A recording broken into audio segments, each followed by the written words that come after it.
It's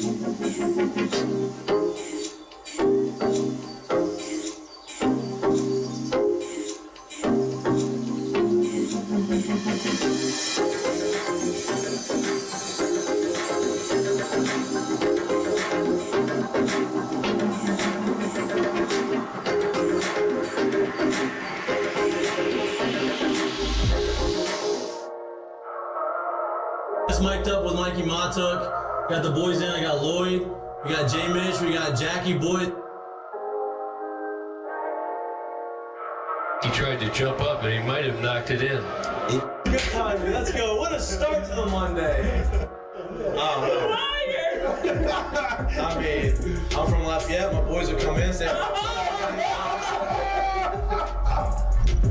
oh, God.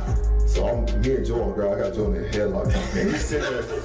He's punching me in the stomach, like, punching me. Here, is everyone sitting around? Who here thinks Chico can practice today after having 5 full beers? And he goes, Chad Jones, right? Chad's doing the team 6 minutes. For 7 minutes, right? Chad's like, no, man, I don't think Chico can practice today. And I was like, I look back, I'm like, Jesus Christ. I saw you there. You were more fucked up than me. On the spirit plane had some issues, I think. She was sleep farting. you heard her or you just thought it was her? I sat right next to her. So. Whoa. What was that? Good show.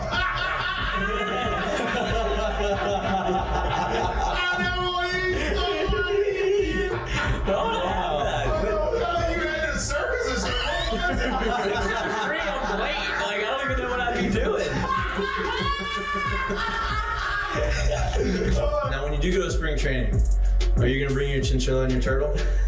My dad tell you about it. The SEC is God, they hate fat people. I mean, I get crushed for that. You know what I mean? It's like, come on, man.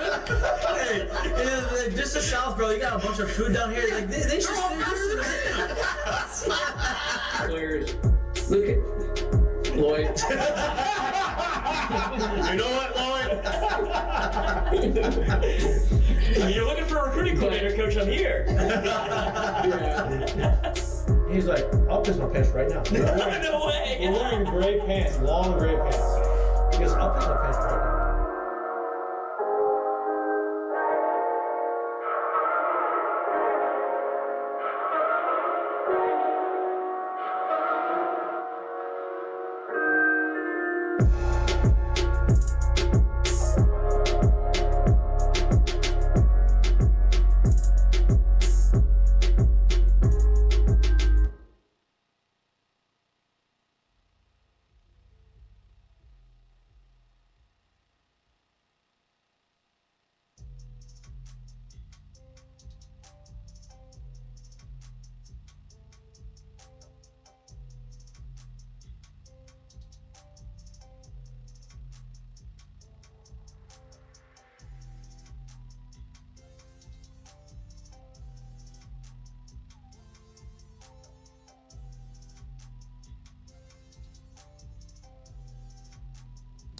Hello. Welcome back to Mic'd Up. Today's Monday, March 17th. I apologize for my voice. I left it on the float at St. Patty's Day this past weekend.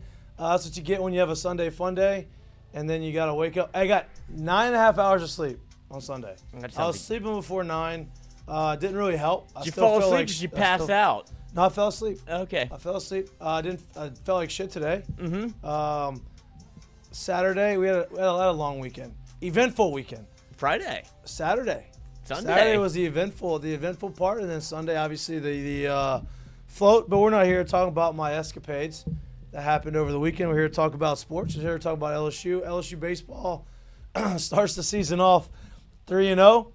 Stark contrast from last year when they started. I don't know what the record was. Didn't matter. They made a run at the back end of the season. This year, a completely different team, obviously starting the season off against Missouri at home with a sweep. Anytime you sweep in the SEC is a big deal, and they were able to get 3 wins this weekend.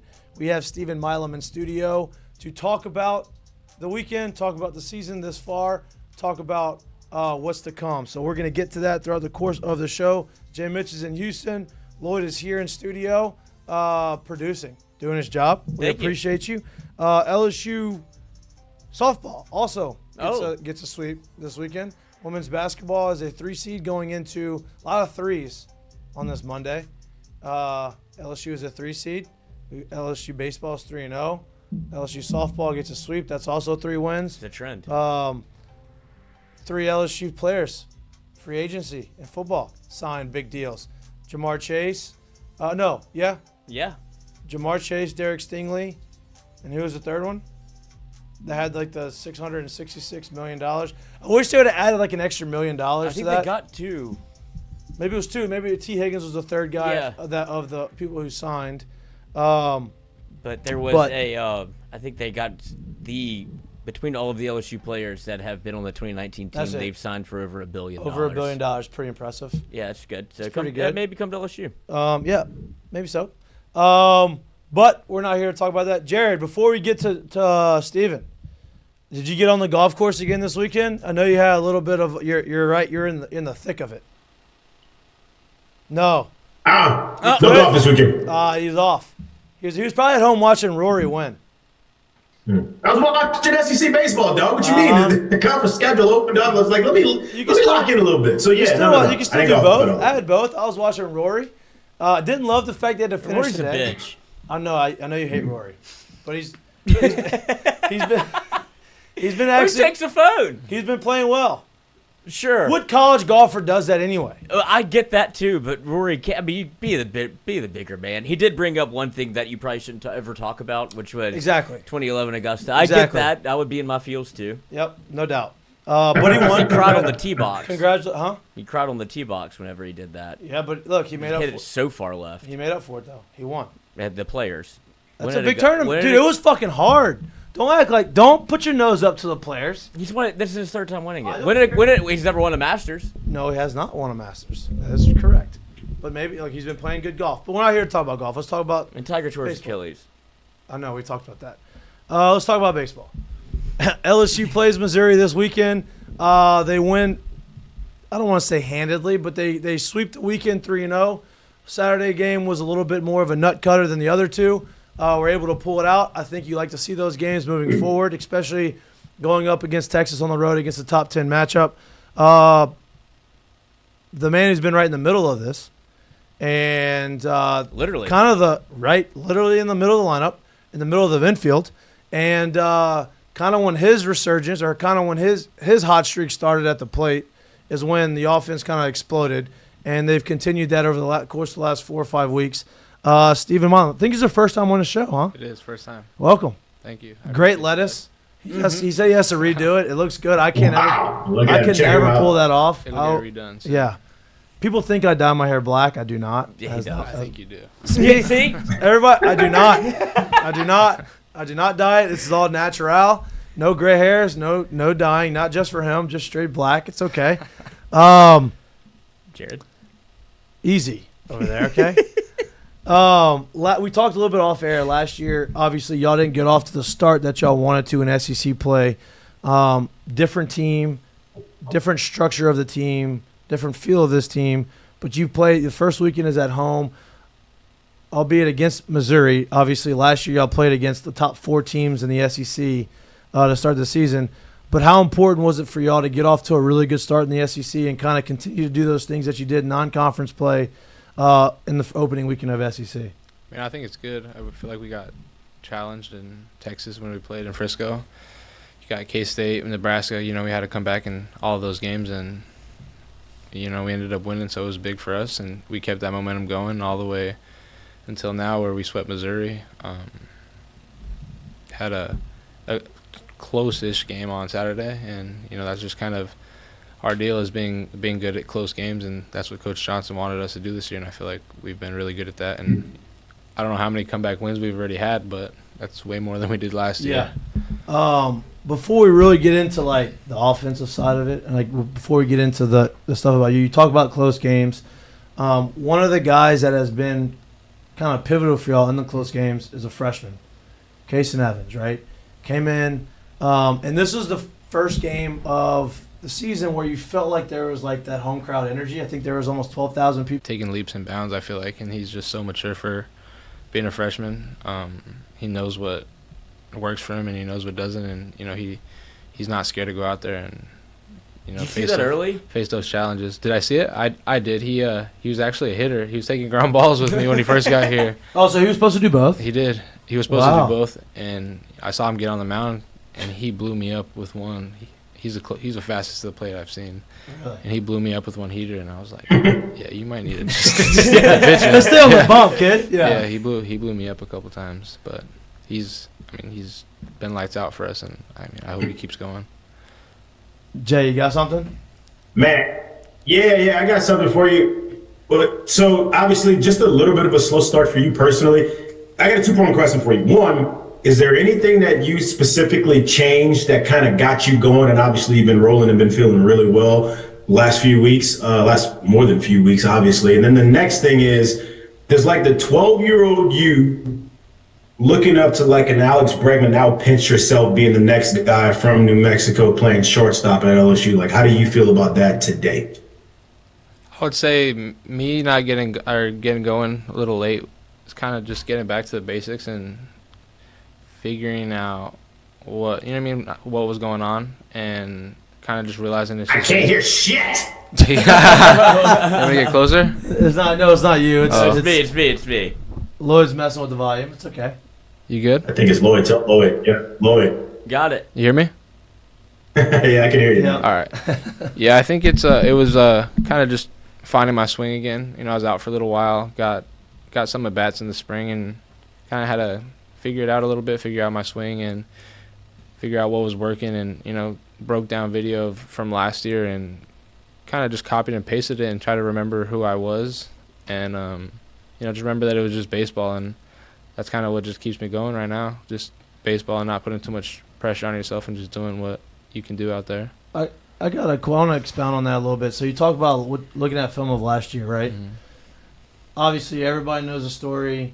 You came in the fall, you didn't have a great fall, to the point where you thought about maybe I should transfer somewhere else. Which, I get that. Everybody's been in that situation, and then all of a sudden, season starts, and it clicks, and you start balling, and then you go through, and we talk about it a lot on the show, right? Because Jared and I both did the same thing. We both played as freshmen. There's always these, hey, you play really well, and you get to the SEC, and then they figure you out, and then you got to make the adjustment back, right?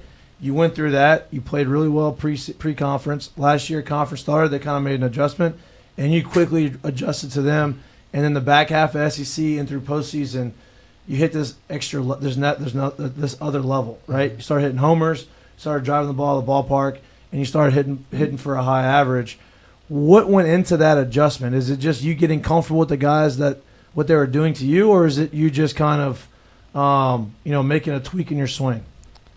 I would say kind of both. Kind of getting more comfortable in the box and being in those environments too, and getting used to that pitching. And then obviously, I watch film of what guys can do and can't do, and that's kind of a big thing for me. Like if they can't land a certain pitch, then you kind of can eliminate that. Yeah. And just being confident. I mean, Tom was there last year with me, and I kind of learned a lot from him, just in doing what he does, and it's taking whatever you get, and that's kind of what I did. And if you line out, I mean, it happens, but right. you still put a good swing on the ball. Yeah, and then coming into this year, right? At least all of us, and we're all now. I guess you can call us media, so to say. Yeah. Right? I don't say we're media, but can't get the Champions Club, but none of that. Watching it right from last year and watching what you did towards the back half and started hitting homers righty lefty, and your swing looked different at the end of the year than it did at the beginning of the year in a good way, right? You felt like you were comfortable, felt like you were driving the ball. You talked about before the show about getting loft, creating some loft in your swing. So this year, I think everybody expected, okay, wow, he hit 8 home runs last year. He's a double-digit homer guy. He's got a lot of juice, or he showed he's got some juice, and then you start off a little slow and you get hot, and now all of a sudden the homers are happening, the doubles are happening. What is something as a hitter on your side that you focus on to be able to create that lift, to be able to drive those balls in the gap, and be able to create some of those extra base hits? The biggest thing for me is just being disciplined and staying with the pitches that I can handle, and sticking to my plan and my approach, and that's kind of the biggest thing for me. I feel like the swing will always take care of itself, but you got to swing at good pitches, and that's the biggest thing for me. Like, whenever I first got into SEC last year, I was swinging at almost everything, and I normally don't. I don't strike out a lot. I don't swing and miss a lot, and it kind of like threw me in a whirlwind, and I kind of had to go back to step one and rebuild from there, and that's kind of what I did. And I got comfortable with my swing. I got my leg kick back, and everything. It's just more comfortable, and that's just who I am now. And is your leg kick more of a timing mechanism, or to kind of generate some pop? It's a little bit of both, I would say. Yeah. It has both with it, and that's kind of just how I've always hit, and I feel like I can control it enough and use it to my advantage. Jay. Yeah, listening to you, like, as a young hitter, I think that's super important to understand for who you are, wherever you are in your swing. When everything's kind of going to shit, like, for you, where's the spot where you're like, all right, boom, let me get back to this. Here's my basics. If I get back to this, I know I can start to find my swing again. What is that spot for you? I say hitting off the tee. I hit off the tee a lot before I hit, and then I have like this flat bat, and I hit like a punching bag just to get like my point of contact down, just staying tight. And those are kind of just the basics that I do every day of just my swing, and just build off of that. And you kind of have different feels for different days, and different things you want to work on. So it's kind of just whatever is going on through the week. That's what I kind of feel, and I just always try to just line drives right back up the middle. Jay talked about you a lot in terms of like your work ethic and like you being in the cage a ton. Is that something that like you felt immediately? Was it, whether it be your freshman year, sophomore year, wherever you are now, like was that something that you felt like he noticed? Or is it something that you've always done? I mean, it's kind of something I've always done. Yeah. I mean, I come from Las Cruces, New Mexico. Like, I guarantee 95% of people don't even know where that's at. So, I mean, me and my dad put in a lot of hours in there, and that's just who I am, and that's kind of what we've built out of it, and that's what's got me here. They talked to you, the question this offseason or coming into the year was who's going to play short. And then when Jay said you're going to play short, people were questioning, oh, does he have the arm? Can you do this? Can you do that? So we're talking to you off the air and be like, hey, well, were you a second baseman? You said, no, I never played second base until last year, which everybody thought you were a natural second baseman because of how well you performed. And then obviously you play shortstop, which you've done your entire life. And you've been outstanding, right? Making plays left, right. The arm strength, obviously not an issue. How much more comfortable, I guess, is it for you to go back to a position that you have grown up playing, you understand playing, and did you hear some of that noise leading up into the year? Oh, it's so much more comfortable over there. Like, it's night and day to me. Like, that's something I love. Like, I take pride in playing defense and playing shortstop at LSU. That's like I have a picture on my phone like of shortstop U, and it's like LSU with Bregman and LeMahieu and Josh Smith and Kramer and all those guys. So it's like something I've always dreamed of, and you got to take pride in that because the guys that came before you. But it's been a lot easier for me playing short than it was second. Just learning the angles at second last year, the shifts, the positioning, the arm angles. It was, I wouldn't say it was like super crazy hard, but it was difficult for sure. Did you grow up watching? Was Bregman a guy that because he's from New Mexico, right? Albuquerque. Was it a guy that you looked up and you said, "Damn, like that's kind of is that kind of what put LSU on the map for you, or is it just?" Yeah, my hitting coach my whole life he actually told me about LSU, and I kind of looked into it a little bit, and then got told you'd never be at LSU and all that stuff, and then I saw Bregman make that play up the middle, and I was like, that's where I wanted to go. Yeah. Brother, you put one on Mount Rushmore. That between you and Dickinson, that was nasty work. That was a good play. Yeah. We want to get some more this year. But I told Coach Johnson no at Arizona, and ended up committing here to Maneri, and stayed here since. But I would say I did. I heard the noise. Yeah. I heard the chatter of everybody. Like, can you do it? Like, but I've been questioned my whole life, so it's kind of nothing new to me. I kind of like hearing it. It's like another thing I can go prove people wrong. Yeah, no doubt. Yep, Jay, go. Yeah, I got a question for you, and I think Mikey could attest and he would agree with something like this, because I've always kind of wanted to know from guys who are hitting today compared to like me and Mikey. It wasn't that long ago that we weren't playing. It feels like a long time, but it wasn't that long. But back when we were playing, if you were anywhere from like 93 to 96, and you could land 2 other pitches, we already knew, like, hey, strap in, like, it's going to be a pretty tough day today. Yeah. What's the number right now where you like, all right, fastball's pretty firm, strap in if he can land 2 other pitches today? Like, where's that sit at for pretty much most of the hitters today? I would say anything like 96, 97 up with some ride, or like I know we faced Cortez last year from A&M. He was throwing 100-mile-an-hour sinkers at us on a Sunday game. But I would say probably like 96 with 3 pitches that he can land. And I mean, we just try and do what you can. So 6 is the new 3 today, basically. Probably 96, 97, almost the new 93, 94. Wow. That's I mean, and that's wow. And that I mean, I guess expected that, because I mean, we didn't stop playing that long ago. I mean, I stopped 21 was my last year, and you could start seeing, like, you know, fastball velocity with ride. That's what everybody's trying to do, and it was, you know, and even then it was like, okay, 95, 97, no big deal. 98 plus, all right. Yeah. Now you gotta start figuring stuff. But in college, it's a whole different animal, because you're not used to seeing that. But now everybody's throwing hard. I mean, Tennessee's got, what, 2 guys that are throwing 100 right now? Get them out early. Get us the bullpen. Exactly. Lloyd talked about the play that you and Dickinson made, right? We've talked about the move from second to short. How important is that chemistry between the middle infielders, right? Because y'all haven't played together for all that long, and that's a play that usually a shortstop and a second baseman make whenever they've been doing it for a long time. Y'all haven't. It just kind of happened. How important is that chemistry together? I mean, I would say the chemistry is massive, especially up the middle. We kind of just mess around during BP, and he'll take ground balls up the middle at shortstop. Yeah. Or like me, Braz, and him will be loaded up over there, just taking ground balls during BP while they're hitting during our rounds. And the ground ball was hit, and I was like, flip it, like I'm here. Did you say it? Yeah, and he flipped it, and I was like, I mean, we made that play, and then he watched it back on video, and I was like, damn, that was a sick ass play. It was smooth. Yeah, it was a cool play. It was smooth. No, because as my limited experience of playing baseball, I did play like middle infield, so I knew that's like one of those that like you do whenever people are hitting ground balls. You're like, flip it. Like you start getting that camaraderie and chemistry where like you feel comfortable enough, because it feels like to me, you'll have 3 shortstops, like between you, Brazzi, and Dickinson. Like you'll all feel comfortable enough to be that good at the spot to where like probably the best infield in the country. Yeah, I would say so.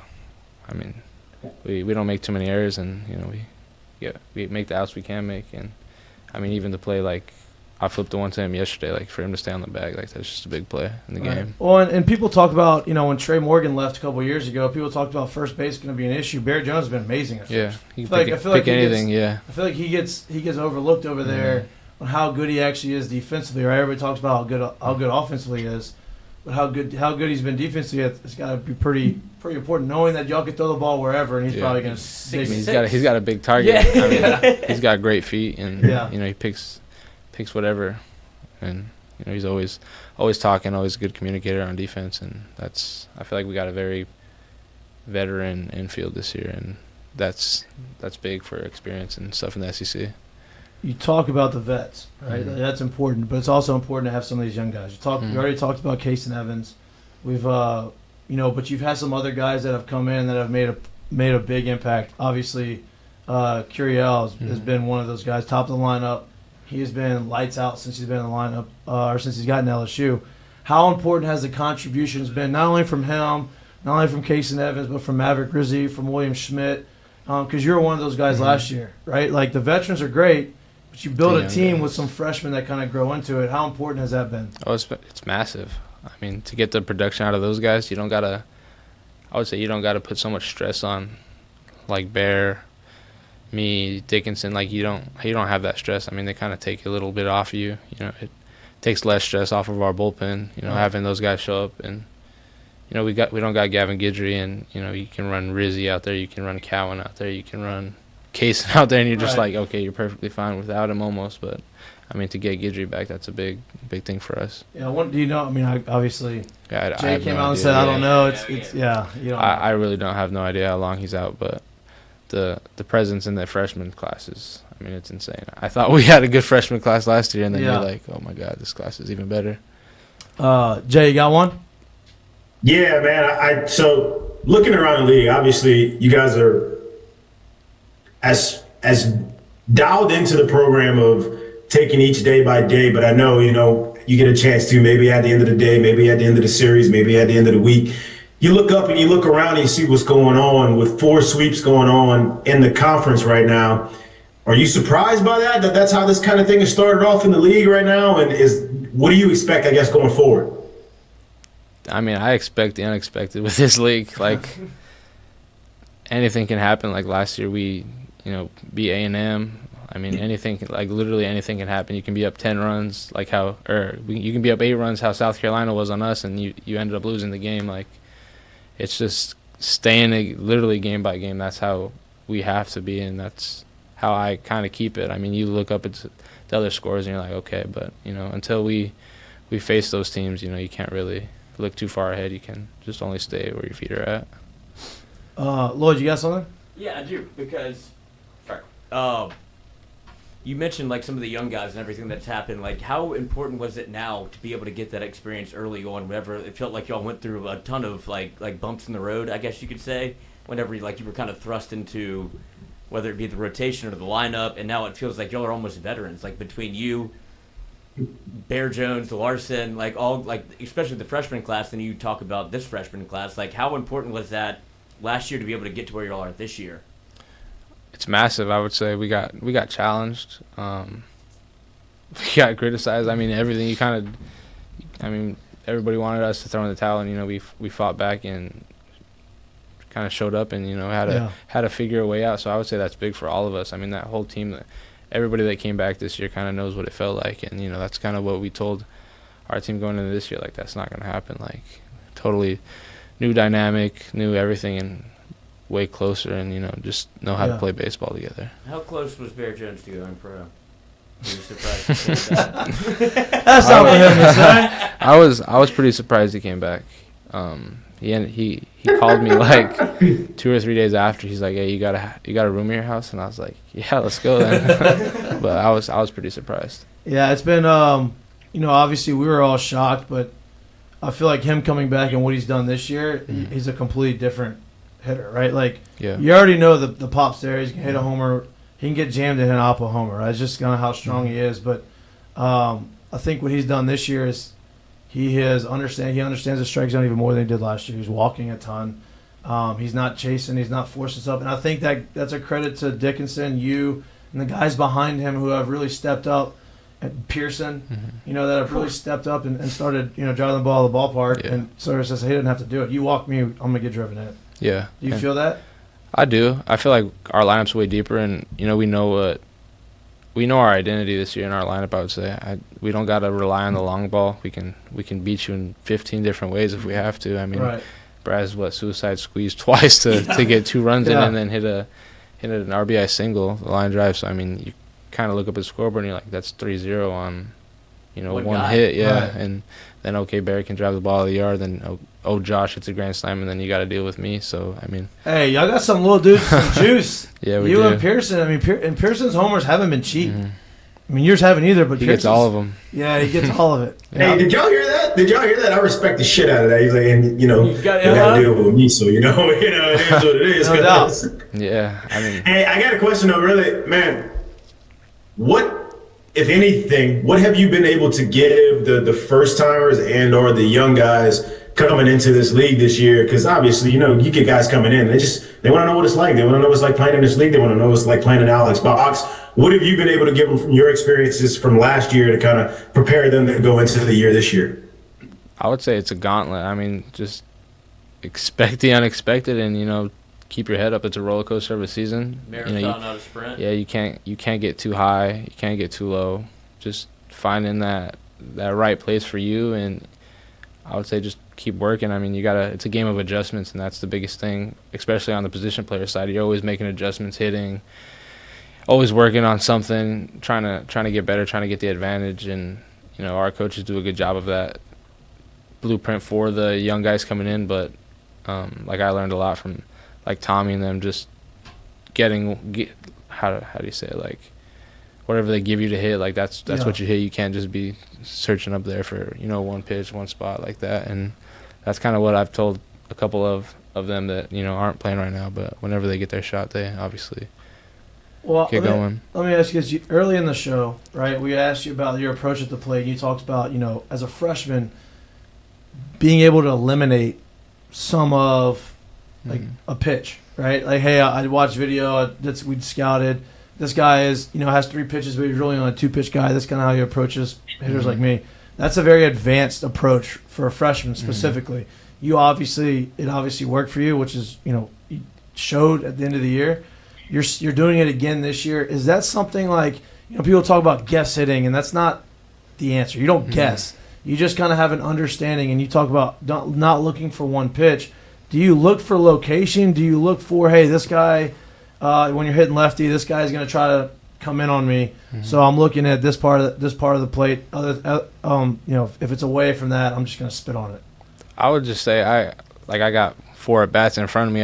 I watch those and see whatever he's feeling first, and then just kind of go from there. I mean, every hitter he's going to attack differently. So I mean, I kind of just get a feel for what he has, and then I have my plan and I just try and stick to that. I mean, just trying to get something I can drive, I would say. But just watching the game's a big thing for me. Like, I'm always trying to watch as many bats as I can. Yeah. Especially, if they bring in a lefty right out of the pen and, I get 2 at-bats to watch, and that's, 2 at-bats, I know what he's feeling or what he's not. One of the other freshmen last year that really stepped up throughout the course of the year was Jake Brown. Mm-hmm. Feels like Jake Brown. It feels like 2 things about Jake. One, he's been on the show. Awesome. Oh, right? He's crazy. But it feels like he's kind of figured something out at the plate, right? Lefty homer. He's going oppo off the wall for doubles and triples. Celebrations at second base are he's a character. Yeah, he's fun. A character. Yeah, and you got to have that, he's right? He's fun.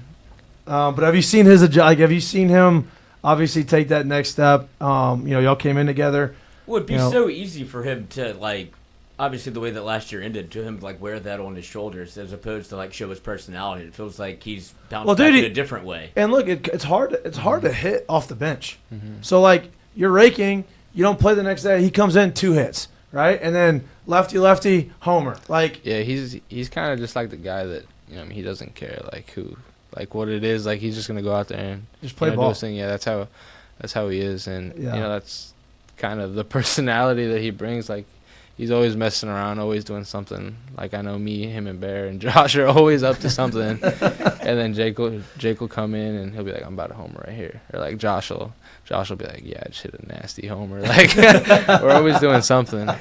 But you saw Bear last year. Remember, he looked at the camera. He's like, "I'm about to homer." Yeah, and he did. That's the personality of the team, though. It feels like y'all are in that groove. Yeah, you've got to know everybody a little bit more to where it's we're pretty comfortable where we are because you batting where you are.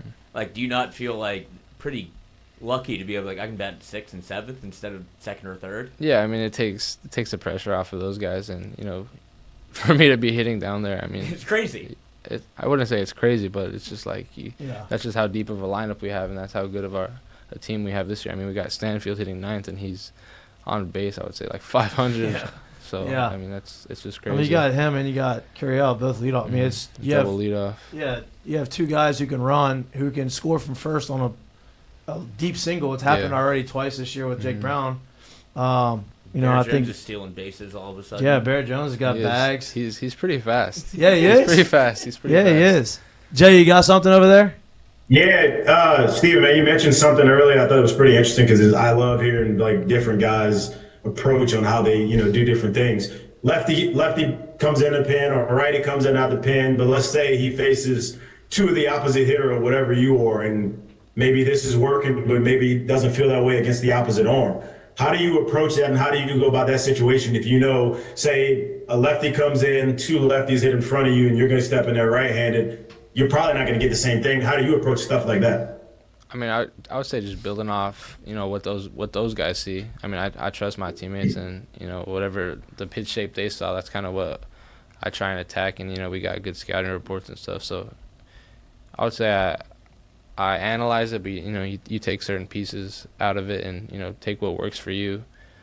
Sometimes you go in there blind and you just go hunt after something that you want, and that's the name of the game, I would say. But just getting a feel for the game, I would say, seeing all those at bats and kind of having almost 300 at bats already, you kind of get a feel for what people have and what pitches do and how they try and attack you. I mean, the scouting report's out there. It's not hidden for anybody. Hey, when's the last time you got one of those scouting reports where there was like up 90-93 with a slider? We got one. I remember we got one last year. It was like we were at Arkansas. He was like 99, 100, and then I was at second base, and he threw Mac Bingham a splitter. And I was like, "What was that?" Mac swung and missed, and we would make fun of him 2 weeks later after that pitch, and it wasn't on a scouting report. We were like, "Oh my god, that was the nastiest pitch I've ever seen in my life." There's nothing. Now y'all have more technology, but like, there's nothing worse than having a scouting report and saying we faced a guy from your school, Lloyd, Northwestern State. No, that's not my school. And he was a lefty, and his scouting report was this guy's 89, 91, and he was sitting 96, 97. Lefty. They get the extra juice at Alex Box, man. That's that guy I ended up playing against that guy in the big leagues. He ended up making it up to the big leagues for a little bit, lefty. But it's like you get this one scouting report, and you're like, how are you 7 miles an hour off of what he's got? Like, I'm not even close to what he's throwing. Like, and we used to get those all the time. That's why I'm wondering. I'm like, man, used to get those a lot. Look, let me ask you this: when you look at a scouting report, right? Mm-hmm. So we used to, we used to look at it differently. Like they give you the pitching, the velo. This is his 3 pitches. We used to call him the average white righty. The 90 mile an hour sinker baller was that. And that's what we called it. If you're a 90 mile an hour sinker baller with a little slider, it's an average white righty. And we didn't have all of the analytics of like, hey, this guy's got some ride on it. You had to go there, see it, come back in and say, hey, we call it the invisible. Like, this guy's got the invisible. It looks like it's, you're swinging through it. It's not throwing out hard.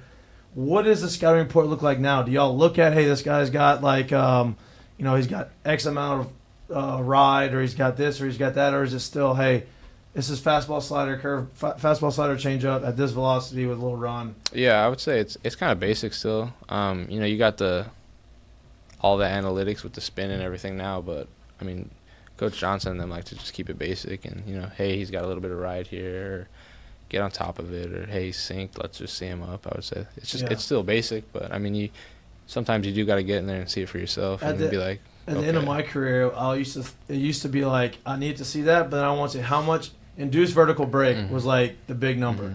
Hey, this guy's got a 20 ride, we used to call it. It's like, all right, well then I know this guy's probably going to throw top fastballs at the top of the zone, so let me go top to bottom. Mm-hmm. Hey, this guy throws super sinkers. All right, now I'm going to look you gotta get it up. Yeah. I mean, that's kind of the same thing as us. We kind of have the same exact plan as what you guys had right there. Yeah. Hey, let me ask you this too. You say you're a lot more comfortable, especially out of the gate, being a short and second, because obviously short's what you've done your whole life. You fucking around with any of these guys when you get the second, or what? Like the other teams, or what do you mean? Yeah, hell yeah, not your own team, the other team. Depends. A lot of people take it personal now these days. You're right. I mean, I remember some kid at Nichols, he took me out. I talked a little bit of crap, but that's about it. Well, just depends who it is. People get butthurt. What'd you tell him? I can't say it on camera. Yeah, I can't say it on camera. But I love that. Yeah. You gotta have that. You gotta have a little juice. You gotta have a little. You do. Shit talk. You do. Yeah, especially. We love a little banner. We like going back and forth. Especially in the SEC, coming up with everything. 100%, right? And that was the next question. Your first true road test, right? Like you went to the tournament in Texas. Not really. I guess Dallas Baptist would have been probably your first road game. But the other 3 were neutral site games. This one's actually a road game at Texas against a top 10 team. How excited are y'all to really start that part of it, right? Go on the road. I always like playing on the road because you're going in their house. I love on the road, yeah. And they talk shit. Just that hostile environment. I love that. No doubt. And then you get, you didn't get to play Tennessee a couple years ago whenever they came here. We talk about that all the time. There was a stretch in Alex Box where it never felt like Alex Box Stadium, right? Never really felt like you were in a big moment in a big game like that, and the crowd kind of erupted. Well, 2 years ago when they won the national championship, Tennessee came in.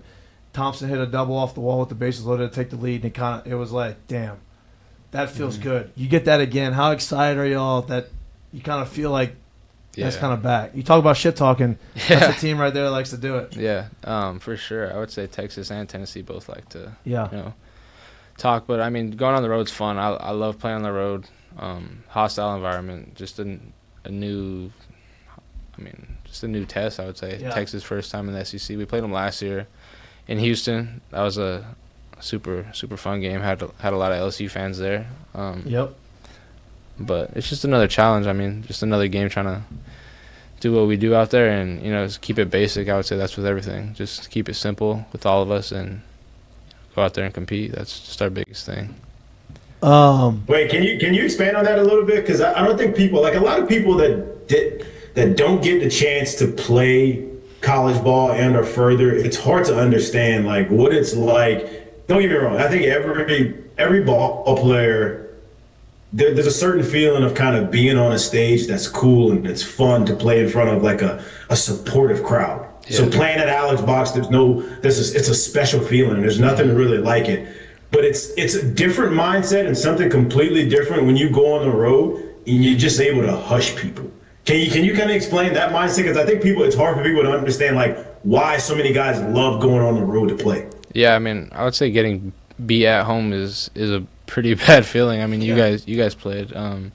You don't feel good when you get beat at home. That's kind of like a no-go. And to be able to beat teams at their place and walk in and do what you do is special. And it takes a certain team to do that and to overcome the challenges of being on the road in a hostile environment and dealing with other umpires that you normally don't have. It's the first time LSU's played a 3-game series there, so just another thing to add to it. But just you got to keep it basic when all that stuff's going on. Just get back to the simple. It's just a game, and just getting back to what you are. That's kind of the thing that we all lean on. Yeah, no doubt. I think they played a 3-game set against it was neutral site. Was it come in your trap and take over your trap? Yeah, it is. Yeah, we do that. Yeah, y'all do. We like watching as fans. Obviously, I know y'all like doing it more as players. Yeah. I kept you a lot longer than I thought I was going to keep you tonight. I appreciate you coming on, dude. We've been huge fans the last couple of years. Obviously, we're going to keep watching, continue to root for y'all.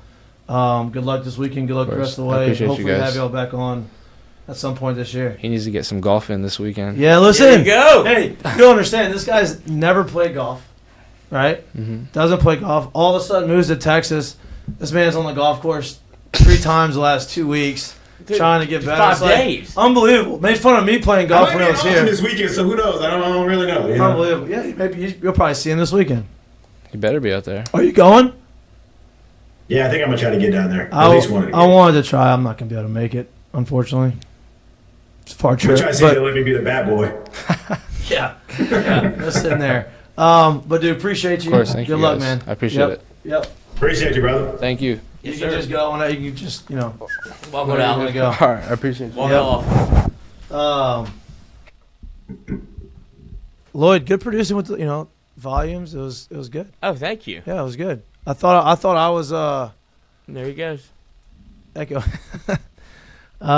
echoing a little bit, but it's Wasn't. no, it was not. And chill dude, very chill. Oh yeah. Very chill. It was great guy. Great player.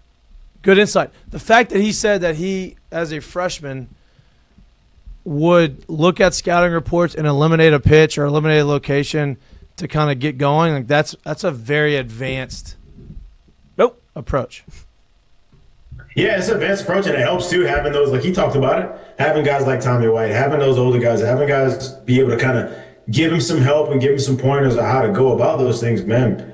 To find a guy that young taking that kind of advice, putting it into play, and actually performing at that level, it shows you why he was able to do some of the big things he was able to do, especially towards the back end of the year when the moment was the biggest, the lights were the brightest, and things needed to happen. He never really shriveled or shrunk away. You saw him kind of get better at that point of the year. Yeah, and look, he's been a big reason why the offense has been really good, right? We've talked about this a lot.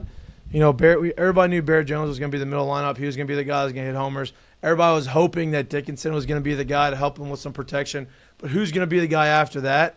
Milam has been that guy in the 5-hole to continue to drive guys in, continue to hit balls out of the ballpark, and he's been as good as advertiser, as good as you can expect an SEC caliber shortstop to be at shortstop. He's been flawless, one of the better shortstops in the country, and he just kind of goes about his business, doesn't say much, pretty quiet, doesn't really need the attention other than, hey, watch how good I am, and I think that says a lot. Yeah, he definitely looks at home, man. Like, you watch him play short, and he doesn't look rushed at all. He never looks like, hey, this is new to me at all. So it's cool watching him get a chance to go out there. And like you said, with him being there and Braswell being okay with playing third and Dickinson being okay with playing second, you literally have 3 shortstops sprinkled across those spots in your field. And it only makes your team that much better when those guys are willing to take those roles, and then they all kind of play at a high level at that point. He was only for the weekend. He was only 3 for 11, but 2 of those 3 hits were homers, and he drove in I think 5 guys, and 3 for 11 doesn't sound great. That's what 287, I believe. I think that's what that average is.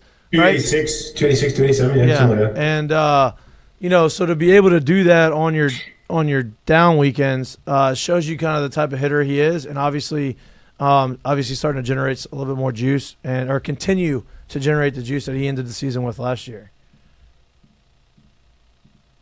Yeah, I agree, man. Doing what he's doing in the middle of the lineup is pretty cool. It's providing a ton of support and protection right there for Bear to continue to get pitches to see. I can't sit here and say that I definitely thought I'd see him staying in the middle of the lineup, but he's done so well, and he's played that part so well, and he's kind of solidifying that thing, and being able to kind of hop on both sides helps a lot too. I'm trying to look at Jake Brown's numbers. Jake Brown, say 2 for 8, and then he went and then he went 2 for 2 with 4 RBIs. So 4 for 12 with like 7 ribbies. And just sneakily up to 393 on the season too. Yeah, and here's the deal, dude. Like everybody, what makes this offense so good, or what's been so good up to this point, is everybody has had moments, whether they start every day or not.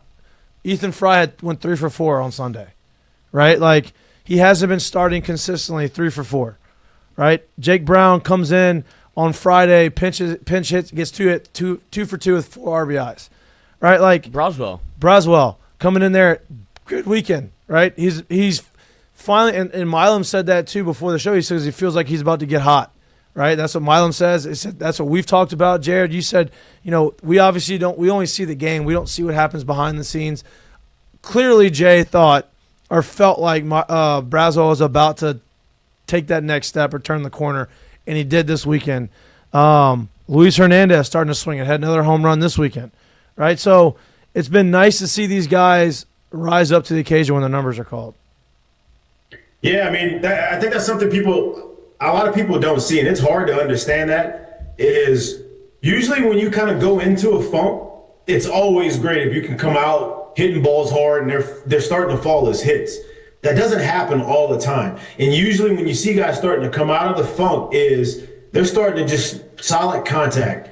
The takes are softer. They're hitting the ball the other way. They're letting balls get deeper, and you're like, okay, he's starting to feel better. So whether that's producing hits or not, when guys are starting to get to that point, they're usually on the mend of things starting to come out and starting to be better. And you forget, Braswell was a 300-plus hitter for this team last year. Braswell was pretty much at the top of the line for what spearheaded the best part of their season last year. So it'd be hard-pressed for me to believe that Jay was going to go into this year and before they even get to conference just kind of shit-can him and say, he's not there yet. I knew there was going to be more opportunity for him, and I'm not surprised about it at all. And he's such a good team player, and he's done a really good job of playing defense. So I expect him to continue to be right in the middle of whatever they're able to do this year, because he is a good player, and he is a good leader on the squad as well. Let's talk about the pitching staff. Because JB pitching staff? The what? JB Biggerstaff, the coach. JB pitching staff. I should have said it out loud, but I did. The pitching staff started the season off as good. as you could possibly start it off, right? 50-something strikeouts, 3 walks. Man, this pitching staff's going to be the greatest pitching staff in the history of LSU baseball if they keep doing that. Duh, right? If you keep walking 3 guys and striking out 55 guys, yeah, of course. But the reality of it is it was probably going to kind of get somewhere back in the middle, right? This weekend, they walked probably more guys than they wanted to walk again. Friday, they only walked 3. I think that's a product of Cade Anderson. He walked 2 guys, but he was lights out. And then they only walked 1 guy after him. But then you had Ianson on Saturday. I think they walked 7 guys on Saturday and then 6 guys on Sunday, right? I think what's going to get this pitching staff in trouble is giving up free passes, especially when you play teams like Texas and Tennessee and the top teams in the SEC. Is that concerning to you, Jay? Yeah, obviously, if you're going to continue walking people, yeah, it's concerning because you're giving away free passes. You're making it that much tougher. You're making them have to do that much less to be able to score and produce against you. So if that were to be the case, yes, I don't really see the staff as that being the case yet, right? This week was a little bit of an outlier in my mind, and I do think that has a lot to do with this. Look up and down that staff. There's like 2, 3 guys who've had like significant time or played a lot in the SEC and in Alex Box Stadium. So I think a lot of those guys kind of played up with emotion a little bit right there. And this is a team that's like riding high and feeling well. It's easy to go into these situations trying to do a little too much. I expect them to come back down to the means of what they've done this year, not necessarily the means of what is average in the league. Yep. I think they're a tick better than that. And when those guys can start pitching the way that they started the year, which is flooding the zone and feeling confident and playing just cool, calm, and collected, this staff is as good as any staff that there is in the nation. And I expect you to see them get back to that kind of performance a little bit more regularly here. And I think some of those numbers are a touch skewed, right? Like on Saturday night, Ianson only had 1 walk. He gave up 7 hits, a lot of infield singles, a lot of soft contact. Struck out 5 3 2/3, but he got pulled. After that, Connor Ware, 2 games in a row he threw, looked really good. We were kind of worried about him for a stretch there, but he's come out and he's kind of ride the ship. And then William Schmidt, first weekend in the SEC, probably a little jittery, wanted to kind of make a big impression through an inning. He walked 3 guys in that inning, and so out of the 7 walks, he had 3 of them. That's not something that's gonna be consistent. He's going to be dominant. He's going to get guys out. He hasn't really shown that up until this point in the season. I think it was just kind of, hey, first SEC weekend at home as a freshman. Put in a spot he's never been in. I'm trying that he wants to be in. No doubt, right? And so I think you look at those numbers, DJ Primo, 3 straight games. He came in there, right? We talk about who's going to be the guy. Jay obviously has a lot of trust in him. Milam said he's got a lot of ride on his fastball. Obviously, short arm guy kind of hides a little bit. If he can fill the zone up, he's a guy that I would imagine you're going to continue to rely on. And then Kason Evans, right? He threw 2 1/3 to end the game on Saturday. Gave up no runs. He gave up 2 hits, walked 2, but struck out 4. Obviously, he as good as he was, I don't think didn't have his ace stuff, because he walked a couple guys probably more than he wanted to. So with that said, the pitching staff still performed really well. I think some of those numbers got skewed just a touch based off 1 or 2 guys, and I don't think it was the norm for the entire staff. Yeah, I think it was definitely skewed. And also, you got to sit here and think, too. We sit here and say all this, you're still talking about a team that's swept. So they obviously pitched well enough to get the job done, right? And I think there's something like that, because in the past, even if you go back to the championship year, those kind of pitching performances found them a way to maybe just win in 2 out of 3, or sometimes very late in the season when they lost, I think maybe one of these series that we weren't expecting them to lose. To still get the job done in this league to the tune of a sweep, I think is something huge. And to sit there and say, oh, the pitching scared me, I think is a little too much, because you pitch well enough to sweep. That is so hard to do in this league, and you have to be able to put, I guess, the weight of being able to sweep in this league correctly where it needs to be. No doubt. And I think that they're only going to get better. I think Chase Schwartz, they had 6 walks on Sunday. Chase Schwartz had 3, right? That's not going to be the norm for him. He's not a guy who's going to walk a ton. And so I think people look at that and they kind of take that and run with it. I don't think that's something that's going to continue to happen. You're going to get Gavin Guidry back. That's going to be another arm that you can rely on. I think over time, is it Cooper Williams, the other freshman? I believe they're going to start. Huh? Mav Rizzi. Well, yeah, Rizzi, but I'm talking about lefty. Yeah. Right? Yeah. Cooper Williams is going to be another guy that they're going to be able to rely on. He's looked good the last few times he's been out. So really deep pitching staff, and I don't want to put too much stock into like, oh, they're walking a bunch of guys. Yeah, I'd like for them not to have to walk 14 guys in a weekend, but out of those 14, I think six of them came from 2 guys. So I don't think that's something you're going to see consistently. Yeah.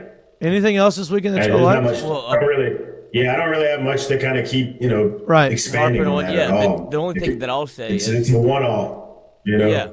I think the only thing I'll say, I was going through last year's schedule, and you started off at Mississippi State, 1-2. Florida comes here, 1-2. So you have 2 wins in the SEC. Arkansas gets swept. Vanderbilt take 1. Like you've already tied that amount of wins. Right now. Right. And now you go on the road against Texas, which is going to be a good challenge. Yeah, but you got 3 SEC wins. Like, you got to take those when you can. Like, you talk about, like, how hard it is to sweep in the league. And, like, you can't take those for granted. I don't care who you played. That's 3 SEC wins. It's very hard to sweep. 4 SEC teams last weekend swept. Tennessee swept. Florida, which Tennessee's becoming a problem. That's the most impressive weekend of the year. That's why they're the number 1 team in the country right now. That's why they've leapfrogged LSU, and they're the number 1 team in the country. I don't think rankings matter. LSU. That and they've won 20 straight too. I think that kind of matters a little bit. No doubt, but like rankings don't matter. Obviously, being ranked 1 or number 2, like who gives a shit? LSU has won 15 straight games. Like they are playing really good baseball. But Tennessee has the most impressive weekend series of anybody right now. They swept Florida, who Florida is supposed to be good. Right? Tennessee swept them, played really well. Alabama swept Texas A&M, which that's another story that's kind of happening right now in the SEC. Is Texas A&M kind of blew some games late in that weekend series. Their starting pitching has been really good, and then they've kind of lost games late. Texas, the team that LSU is playing this weekend. Before you go past that one, I kind of want to ask a question. Is the story coming out of A&M about A&M, or is it about Alabama? I think it's both, because A&M was struggling before that, and then they had 3 games or at least 2 games where they had the lead late in the games, and they weren't able to finish them off. They lost the game. But I think it's also Alabama's playing really good baseball too, right? Obviously, they have been hot. They've been swinging a hot bat, and they go and they sweep A&M, who's obviously super talented. I think it's a little mixture of both on that. Yeah, I mean, I can see that too. I tend to lean at this point towards Alabama. We're looking at a team that's 20-1 right now, and to go on the road to A&M, and I get it. A&M was real, and they haven't been great this year, but I'll be damned if they didn't look at this moment as kind of a reset and the opportunity for them to kind of right the ship and where things have started right now, and for Alabama to go in there and say, I don't give a damn about that ship. I'm going to whip that ass, and to come out of there with a sweep, I think, is a huge story. And I think that lineup is a whole lot better than what people think, and it's kind of led by the Justin LeBron kid, who's having a sensational year this year. Remember, we talked about him maybe like a week or so ago, and I was like, man, they've always kind of been that squad where you're like, I can see them being a top 5 team in the league, or maybe they'll be somewhere between 6 and 12. You just never really know. And as of right now, with 1 loss on the year and them playing the way they just played, I think that's one you might want to look out for. They may be a little bit better than what a lot of people think this year, and we'll see going forward. No doubt. And look, A&M. You look at the A&M Texas A&M weekend. I mean, A&M Alabama weekend. Friday night, Alabama A&M tied 4-4 in the 9th inning. Right? Alabama hits a 2-run homer in the top of the 9th to take the lead. They win 6-4. Right? Alabama A&M tied in the 9th inning on Saturday, 2-2. Alabama hits a grand slam, goes up 6-2, wins the game. Alabama A&M tied down 1-0. They end up losing the Sunday game 2-0. Right? So it wasn't like they were playing bad baseball. Alabama found a way to win. Texas A&M found a way to lose. Right? That's the name of baseball. That's what happens. And I think you're right. I think that's a credit to Alabama being as good as they have been. And it's also like, damn, A&M, we got to figure out how do we get over that hump? How do we win close games? LSU's been there before. But the other team that swept is Texas. Right? LSU's going to Texas next weekend. They went to Mississippi State and swept Mississippi State. Mississippi State was ranked in the top 25. And all 3 games were close. All 3 games were within 3 runs. First game, they won by 1. Second game, they won by 2. Third game, they won by 3. Right? They did it with really good pitching and some timely hitting. So this weekend's going to be a big challenge for LSU. Big challenge, which I'm looking forward to watching. Yeah, I mean, going on the road in the SEC as big as it is, Texas is playing well. Texas sees this is an opportunity for them to do something kind of special in the league right here and kind of really announce themselves. Like last week was what it was for them, but I think they see this one as a little bit as a step up and to bring a team like LSU into their ballpark with their familiarity as their staff has with LSU. I think they look at this one as a little bit of a step up and kind of a litmus test for them. So yeah. I think this is a huge weekend going down in Austin right now. And we're going to continue to preview it through the course of the week, especially on Wednesday. LSU, obviously, their offense has been swinging. They've been super hot. Texas' starting pitching has been really good, right? We talk about Tennessee winning 20 straight games. To start the season, they're 20-0. LSU has a 15-game winning streak. Texas has a 17-game winning streak.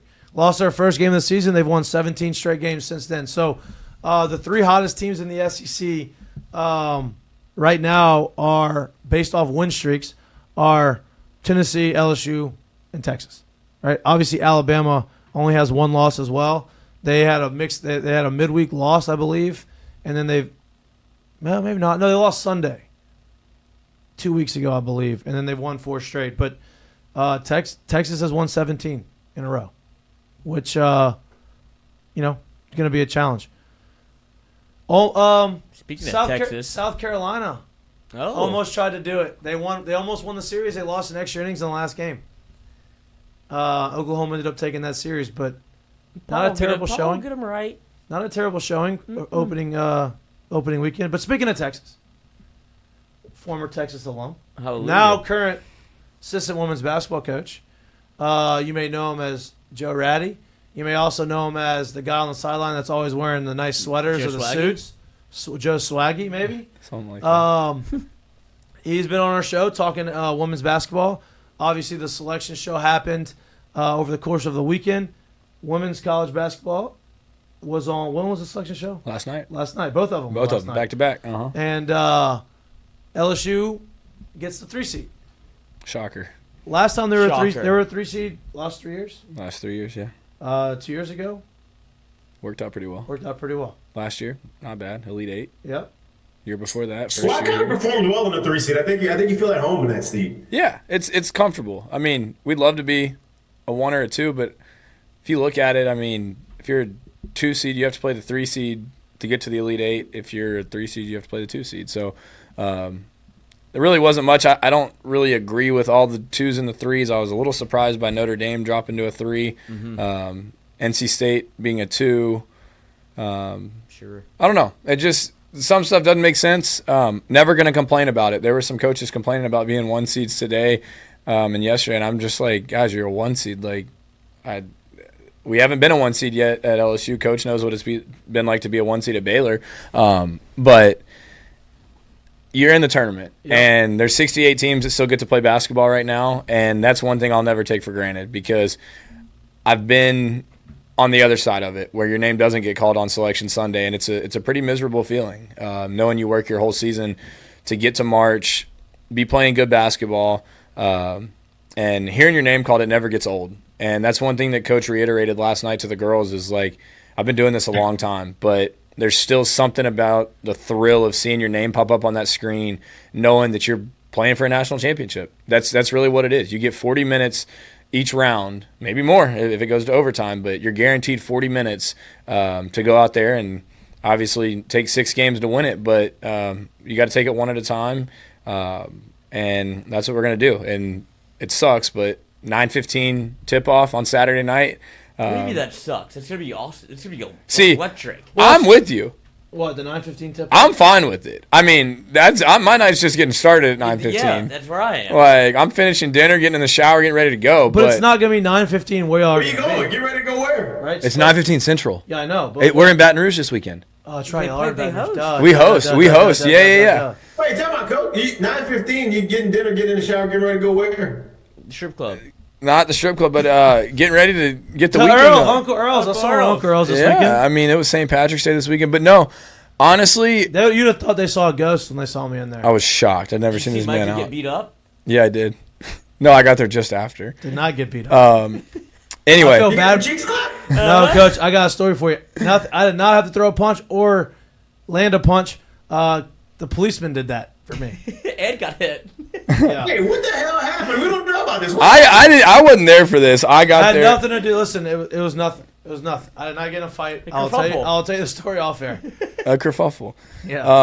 But yeah, 9:15, and that's at earliest. I think the game before ours tips at 6:45. So, saying everything goes well and it's a 2-hour game, we tip off 30 minutes after. So 9:15. I'm thinking it's probably gonna be closer to 9:30, maybe 10 o'clock. But for our older fans, take a nap, make a cup of coffee, get to the PMAC. Learn Adderall. For our younger fans, yes. For our younger fans, we're working pretty hard right now with our marketing people. We're going to figure out how to make it a little pregame. Nice. For whatever your Saturday night activities may be. We want to make it a good time. We want to pack it. We're guaranteed 2 home games if we win the first one. So we got to win the first one Saturday Guaranteed night. one. Guaranteed one. Guaranteed one. Guaranteed one game. One home game. Have to win it to get another one on Monday. Monday, they have told us will not be a 9:15 tip. It'll hopefully be in the evening, but not 9 o'clock. But yeah, we've got a good San Diego State team. They won their conference tournament. They finished 4th in the league in their league this year. Couple good wins, but yeah, they're coming in, and yeah, we win that. We play the winner of George Mason and Florida State. That's what I was going to ask you. How do you feel about your region and your draw and who y'all have? Obviously, game 1, but then potentially your the entire road of it. your road. I like it. UCLA obviously being the 1 seed in our region, they've been very good this year. I think their only 2 losses are to South Carolina or to USC, not South Carolina, but Southern Cal. But then they beat them in the conference tournament championship. And then the 2 seed NC State, who we're very familiar with, we played them in the Bahamas this year. Beat them in that championship game of the Bahamas. So that's a potential Sweet 16 game. If we were to win our first 2. Florida State, though, looking ahead, if they were to beat George Mason, who has a pretty good team. Coach actually has a really good friend. Line is only 4.5. Right. But Coach has a good friend whose daughter. That one. She was like 24 and a half. But I'm talking about Florida State. Yeah, we're talking about Florida State. Yeah, so last week, Coach and her friend Jan Crawford, who's a CBS Supreme Court news correspondent, they did a fireside chat. They've been friends for a couple of years now through some mutual friends in Baton Rouge, and Jan's daughter actually plays for George Mason. And so Jan was here last weekend. They did their CBS talk at the at Cox Auditorium, and her kids came in town. Was it actually next to a fireside? It should have been. They should have set up a little campfire. Yeah. But anyway, we were joking with Jan last week. We were like, well, maybe they'll send George Mason here, not knowing that. I mean, George Mason still had to go win their conference tournament. Sure enough, George Mason wins their conference tournament, and they sent George Mason here. So Jan and her family, they're coming back in. So we're kind of rooting for George Mason for more than just the upset purpose. But Jan's daughter's on that team. But looking at Florida State, they have the leading scorer in the nation, averaging about 25 a game. Good little guard, and they can play. They're a good team, but the biggest thing for us is we got to take care of us. I mean, I know we're the UCLA is the 1, North Carolina State's the 2, we're the 3, Baylor's the 4. Interesting to look at, and I think this was kind of a snub. Ole Miss being the 5 seed. I thought Ole Miss was going to be able to host. They had some good wins down the stretch, played well in the conference tournament, and unfortunately they got a 5 seed. So they're going to Waco.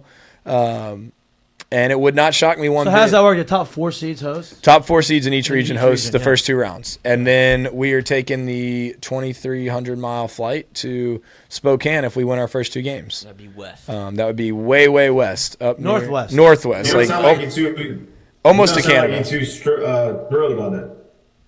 Say what? You don't sound like you're too thrilled about that. Well, they could Not happy. We could have been in Birmingham. And LSU fans love that Birmingham Hoover area, so we're a little disappointed we don't get to play there. But you know, I've got a feeling our fans are going to travel wherever we go. We had a great crowd in Albany last year.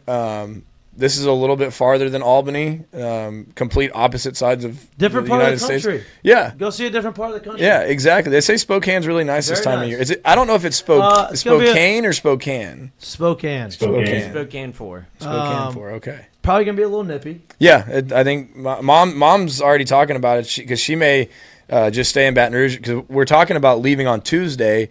We play Saturday, Monday in the first 2 rounds, but we're in the Friday, Sunday regional round. So that would mean we'd get out of here on Tuesday to get up there, get acclimated, practice Wednesday, Thursday up there, and then we'd have our shoot around and play Friday. They've already announced the game time. It'll be 4:30 Pacific time, so 6:30 Central time. And then the regional final would be at noon Pacific time, 2 p.m.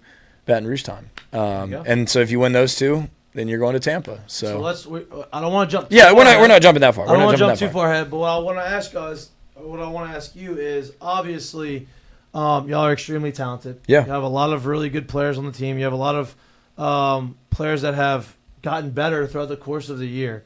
Kind of hit a bump in the road towards the end of the season, right? Y'all didn't play the type of basketball that you wanted to play going into the postseason. Now that you are in the postseason, new season, what do you have to see from the girls to be able to make that run that y'all expect to make? Well, I think the biggest thing, and it's probably why we dropped to a 3 seed, I think with those losses down the stretch to Alabama and to Ole Miss and even to Texas twice, we weren't completely healthy. I mean, this season's a grind. Flagey had some shin inflammation, some shin splints going into the Texas game at Texas. So she wasn't 100% for that game. And Anissa hurt her foot in that game, a little bone bruise. So the 2 of them weren't completely healthy after that. And that's around the time when we decided it was time to – we beat Georgia, and then we decided to shut Flagey down. Lost to Texas, beat Kentucky, beat Georgia. And then we go to Alabama with Flagey, and we didn't win that game, went into overtime. Real tough one. And after that, it was like, all right, it's time to shut Flagey down. Let's get her 100% for the NCAA tournament. But one of the things about our coaching staff, and I'll say it over and over, and this man needs to be in the Women's Basketball Hall of Fame, Bob Starkey. In front of the whole team, Bob asked Flagey, what can you do to grow as a player and as a teammate in this time that you're not going to be on the court? And he said, you don't have to answer that right now, but I'm challenging you to do a few things every day that help you grow as a person, as a player, as a teammate. And so there were a lot of days, and Flagey and I are texting every day. I'm sending her just little things here and there. We text back and forth. What did you see today? What about this? She'll come talk to me before the game in timeouts. And she told me a couple days ago, she said, I gained a completely different perspective. She said, I really, for the first time, got to see and feel what you as coaches see and feel. And when the game of basketball is taken away from you for whatever reason, you're going to gain some sort of perspective. And so we talked a little bit about it, like what we see with the flow of the game, what we see in the half court and the offense. Like when we do well, why did we do something well? When we do something poorly or turn it over or take a bad shot, why are we doing it? And so she's been able to give her teammates feedback. She's been watching a lot of film, and she's been so anxious to get back on the court. She's healthy now. Got her back on the court practicing today, full speed. And you can just see that glow in her eyes. And she said it to the team before practice today. We were sitting in the film room. Coach was kind of going over a little bit of the bracket and how things work for some of the kids who haven't been in the NCAA tournament or are new to this stuff. And Flagey's like, guys, there's 68 teams left. Like, not every team gets to play in this thing, and not everyone gets a chance to win it. Like, let's be honest. There's only a handful of teams that legitimately have a chance to win the whole thing. So we've got to take advantage of every day. And winning the game on Saturday night starts now. Like, we've got to start preparing to win the game so we can go win it Saturday night. And I think it's been really cool because it's been in such a short window watching Flage grow and mature over the past few weeks. And I think the same about Anissa. Anissa hadn't been practicing as much. We're letting that foot heal. She was full go today. This was more so last week. But it gives players like Samaya and Jersey and Aaliyah that confidence, because that's what we're going to need. You go back and look at our national championship run 2 years ago.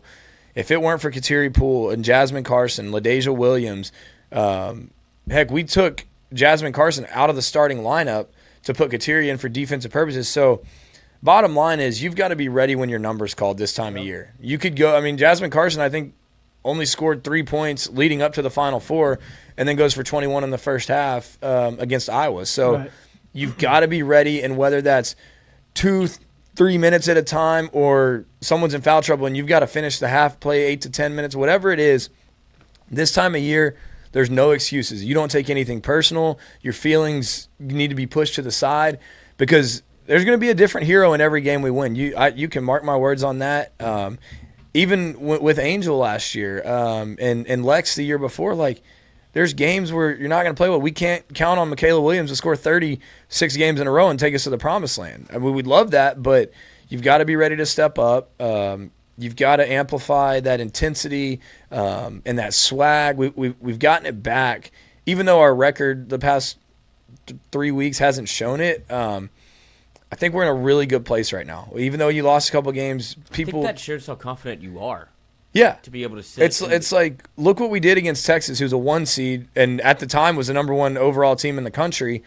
I mean, we were playing with 5 bench players, and it was a 4-point game with 3.5 minutes left in the SEC semifinal game. Like, if Michaela wasn't in foul trouble and we had Flage and Anissa was able to finish that game, like, who knows what could have happened. So, we've got all our bullets for the NCAA tournament. That's something that resting Flage, I think, we needed to do, and it's something that I think is going to be very beneficial. And I just can't wait for the ball to go up Saturday night. Yeah. It's because that's the thing. Wait, time out.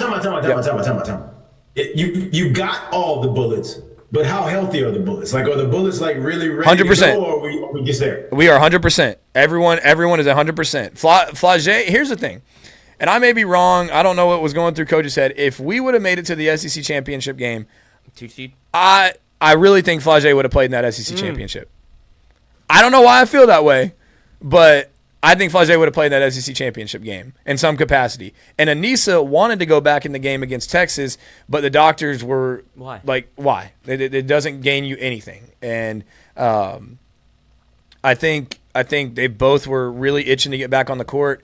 The walking boot that they wear, that is precautionary. I know. People always make a big deal about the walking boots. Like, hey, dude, this is just so they don't put pressure on it. Nothing, they don't hit a crack and twist something. Right. They don't want to twist anything. They've got compression to lower the swelling. Like, just because someone has a walking boot doesn't mean they're not able to walk. Like, they are fine. They're full practices. And it's so funny how everyone in the media has an opinion, but they're not at practice every day.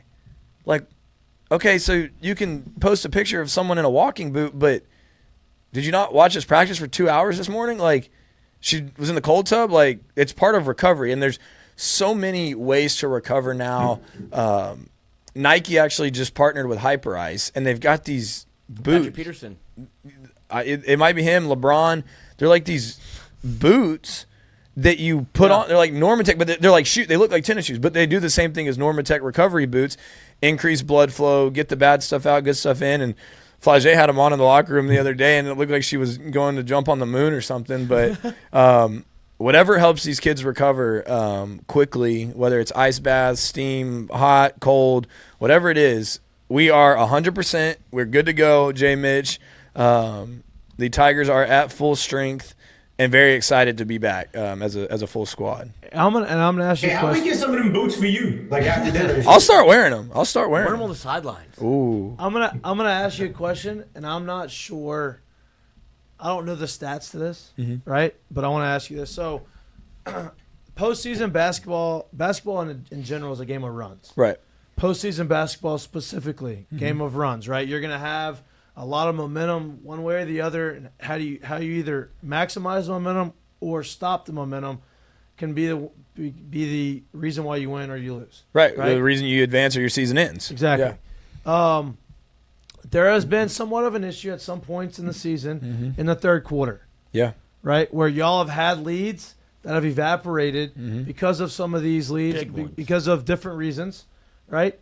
How has that been addressed, and how do you expect the team to kind of perform now that every game matters? Lose or go home. Win or go home. I think the biggest thing is understanding that your opponent now is playing for the same thing you're playing for. It's the last time some of these kids are ever going to put a jersey on. It's the last game of their season if you lose.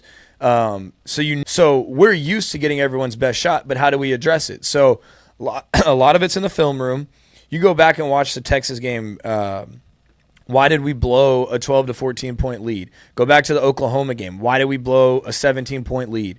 Go to South Carolina. Why did we get down by 11? Like, there's so many different instances where you can look back at those runs that teams went on, and it's what did we do wrong? Because it's really not what other teams are doing. Right. Because we've talked about this on previous shows. Like, it's not like a team just goes on a 12-0 run in a minute. Like, it's not like it's bucket, turnover, bucket, turnover, bucket, turnover. Like, we're still getting stops while teams are going on these runs. We just may not be scoring the ball. So you go and you look at our offensive execution.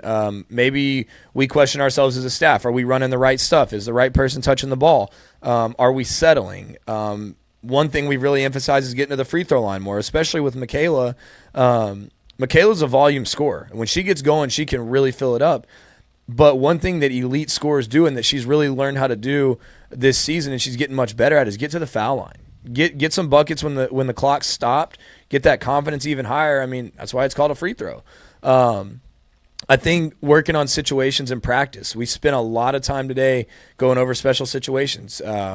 This is that time of year, and obviously we got our draw yesterday, but we had a week in between the conference tournament and the SEC conference tournament and the selection show to start preparing for the NCAA tournament. How does that work? Y'all just scrimmage each other? Well, so here's kind of – because a lot of people have asked, like, what do y'all do for the time off? Do you give them a bunch of days off?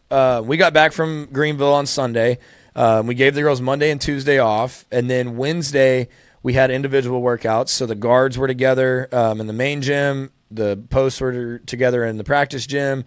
We did about a 45-minute workout, just a lot of shots, a lot of executing half-court offense, a lot of game shots, and then they finished as a team. We did some team conditioning just to stay in shape. And then Thursday we went early.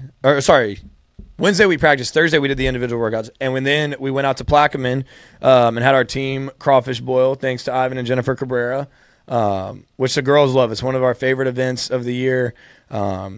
This is an important time of year because you've got to keep that team chemistry going. Even though there's no games going on, you've got to keep that chemistry. So we had the crawfish boil, and then Friday we had a good little practice, not too long, and then Saturday morning we scrimmaged.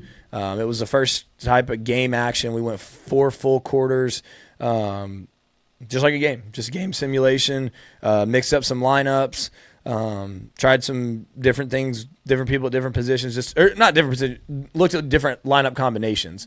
Because come this time of year, right, it's do or die. So if someone gets in foul trouble or you need someone to step up and hit a shot, like you got to know who to go with. And then we were off yesterday, and then we met at the PMAC last night, had a pretty good crowd for the selection show, and we were back at it today. Went over a lot of our stuff today. And tomorrow we'll start focusing on our opponent. We'll go over some San Diego State stuff, maybe look a little ahead to either George Mason or Florida State, and then Wednesday I would think we'd present the full scout on San Diego State, start game prep with practice Thursday, practice Friday, and then shoot around Saturday, and then ball game on Saturday night. When's the details of the pregame party coming out? So we actually talked. We had our big ops meeting this morning. Coach Mulkey has agreed to buy all the student tickets. So 1,500 students. We are going to fill that place. I don't care what it takes. We're working with our marketing team. and with some other local places to figure out a way to get the student section packed. I guess I jinxed it. We lost to Ole Miss at home. We were undefeated for the year, but and I'm going to blame that one on Mardi Gras because Ole Miss was a Sunday of Mardi Gras, whatever. But it's time to pack that PMAC like we know how to do. And 9:15 is a perfect time for the young generation. Student tickets are free.